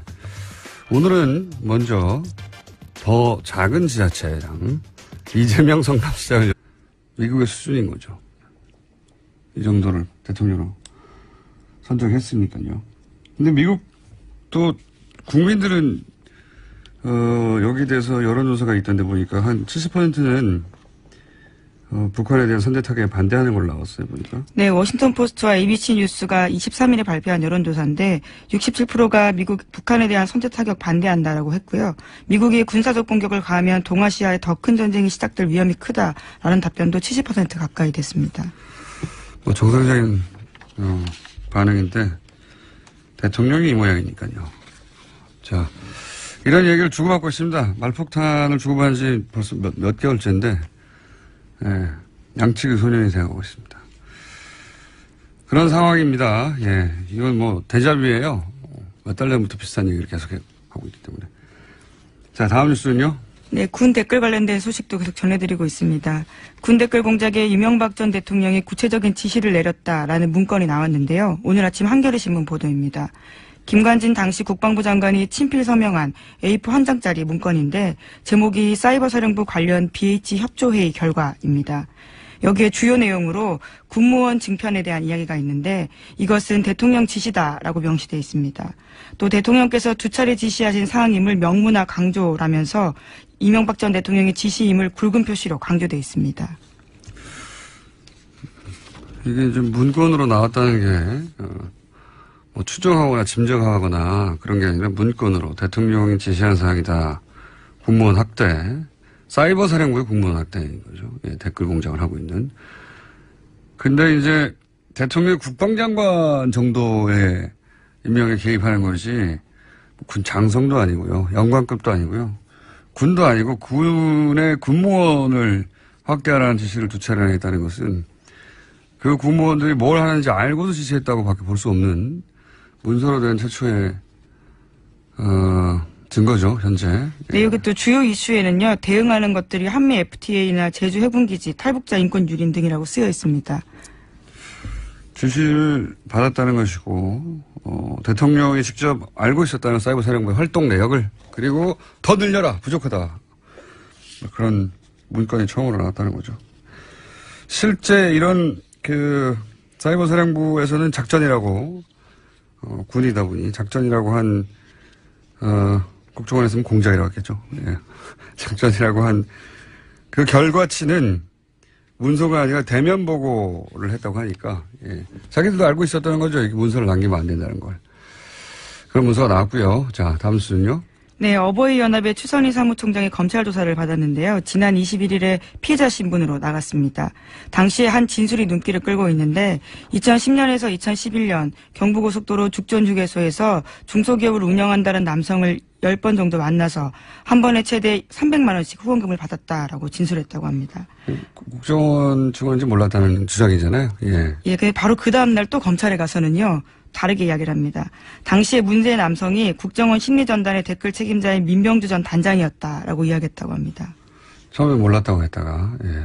그 민병주 전 단장이었다고 다음날 얘기한 것도 저는 뭐 사실이 아닐 거라고 보는 것이 1급입니다. 심리전단 단장이 국정원. 예. 국정원 심리전단이 확대되고 나서 1급으로 바뀌었거든요. 2급에서. 1급이 200만 원 들고 10번이나, 예. 죽전 휴게소에 가가지고 본인이 국정원 단장인을 밝히지 않고 그냥 중소기업 하는 사람이라고 이럴 이유가 하나도 없어요. 굉장히 위험한 행동이죠. 네. 단장이 할 수 있는.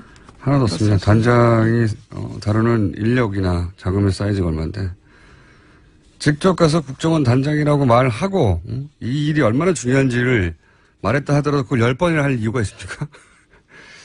이거 앞뒤가 안 맞아요. 또 휴게소에서 만나서 줬다라는 건데요. 이 정도 일이라면 돈만 전달해 주는 일이라면 더군다나 200만 원씩 누군가 시키면 되는 거고. 이제 국정원에서는 신분이 드러나고 여러 차례 오랫동안 수사를 받아왔고 했던 사람이 단장이다 보니까 단장으로 몰아주기를 하고 있는 게 아닌가. 이런 추정을 해봅니다. 예. 합리적으로 납득하지 않는 진술인 것 같고요. 다음 뉴스는요? 네, 또 이명박 정부의 국정원이 판사들의 개인정보를 관변 보수단체에 흘리는 방식으로 여론전을 펼쳤다라는 JTBC 보도도 있었습니다. 2009년 8월달 일인데요. 자유주의 진보연합이 공개했던 우리법 연구의 회원 명단이 있습니다. 여기에는 이름과 고향, 사법연수원 기수, 근무처 등 일반인들이 연결해서 어떤 이유에서 이 설전이 벌어지고 있는지 그 입장만 들어보겠습니다. 안녕하십니까. 더 작은 지자체장 정남 씨. 네, 이재명입니다. 반갑습니다. 네. 시장님하고 그다음에 경기도지사하고도 연결을 내일은 해볼까 합니다만 내년 네. 안에 우선 남경필 지사가 경기도 청년 지원 사업을 벌이고 있는데 시장님이 비판을 먼저 하셨습니다. 왜 비판하셨습니까? 지금 경기도가 새로 하려는 사업 중에 청년들에게 1억을 마련해 주겠다 이런 정책이 있어요. 네. 청년연금 1억 정책이라고 보통 하는데 이게 대상자가 말입니다. 원래 국민의 세금으로 특정인한테 혜택을 주는 정책이라고 하는 거는 네. 대상자의 상당수가 혜택을 봐야 되겠죠. 가능하면 많은 사람이 그리고 이제 금액도 좀 적절해야 되는데 이게 지금 경기도 청년들이 보통 한 300만 명 정도 됩니다. 경기도가 상정하고 있는 청년이. 예. 그 중에서 한 2, 3천 명을 골라가지고 1억을 마련해 주겠다. 이런 황당한 정책을 만들고 있는 거예요. 이게 예를 들면 대상자가 1% 예를 들면 1,000억, 시민세금 1,000억을 가지고 1억을 만들어주기 위해서 경기도가 5천억씩 부담한다고 하면 5천만 원씩 예. 2,000명이 대상이 되지 않습니까? 2,000명. 그러면은 경기도 300만 청년 대상자 중에서 0.1%가 안 됩니다. 0.1%에게 1억의 절반을 만들어주겠다. 1억을 만드는데 절반을 부담해주겠다. 이런 정책이라서 첫째로 대상자가 극히 희소하다. 1000분의 1 정도에 미달한다. 그러니까 매우 사행적이다. 이게 완전히 로또다, 로또. 그런 뜻이고요. 두 번째로는 무슨 1억을 이렇게 좋아합니까? 그러니까 뭐 이 대상자도 매우 적은 그리고 국민의 세금은 많이 들어가는 그러나 대상자들이 보기에는 와 1억 이렇게 생각할 수 있는 정책을 만들었다는 측면에서 이제 포퓰리즘적이다. 그래서 제가 사행성의 포퓰리즘 정책이다라고 제가 말씀드린 거예요. 그리고 또 하나 더 말씀드리면 네. 이게 이 논쟁이 처음 시작된 거는 이 1억 연금 통장 때문이었는데 얼마 전에 경기도가 청년 통장이라고 하는 사업을 이제 모집을 했어요. 네. 그러니까 이거는 또 반반 가까이 돼가지고 1,000만 원 만들어준 통장 사업입니다. 1,000만 원을. 예. 1,000만 원. 그러니까 이것도 뭐 1,000만 원 그러니까 신청자가 최도했겠죠. 예. 인기가 막 올라가서 검색어에 상위에 올라가고 막 이런 일이 있었는데 저는 이미 시행하고 있는 1,000만 원 정도 만드는 것은 뭐 그런 대로 할 수 있다라는 입장이죠. 근데 이걸 남경필 지사께서 저한테 이 청년 통장 사업을 제가 반대한 것처럼 또 더군다나 청년 통장 사업에 응하는 청년을 모독한 것이다라고 호도를 해가지고 저를 좀 뭐 사과해라 이렇게 요구를 하셨어요. 제가 분명히 말씀드리면 저는 지금 현재 시행하고 있는 1,000만 원 만드는 청년 통장 얘기를 한 것이 아니라 도지사께서 앞으로 만들겠다고 하는 1억짜리 이 청년 연금 얘기를 했던 것이고 두 번째는 이 힘든 청년들이 이런 이제 정부 지방자치단체 정책에 응모해가지고 자기가 그 대상자가 돼보겠다 하는 청년을 비난하는 게 아니라 이 극소수만 해당이 되는 그리고 1억이라고 하는 엄청난 금액을 제시하는 이 잘못된 정책을 하는 경기도를 비판한 것인데 제가 청년을 비난했다고 저를 호도한 거예요. 이게 언어라고 하는 게 특히 정치인의 언어는 좀 명확해야 되는데 예를 든다면 이런 거죠. 국민을 무시하지 마라. 국민을 왜 개돼지 취급하느냐. 국민을 존중해라. 이렇게 말을 했더니 왜 국민을 개돼지라고 말하느냐. 국민에게 사과해라. 이런 거 비슷한 거예요. 그래서 이 경기도의 이 정책이 또 하나 문제가 이런 게 있습니다. 보통 중요한 정책을 예를 들면 1,000억 단위 돈이 들어가는 엄청난 큰 정책들은 신중하게 하는 것이고 그러려면 보통은 이제 정상적으로 예산을 편성해서 해야 되죠. 근데 올해 예산 편성해서 내년에 집행하고 내후년에 점검하고 이렇게 해야 되는데 지금 무슨 긴급 사업도 아닌데 추경에 편성해서 11월에 집행하겠다는 거예요.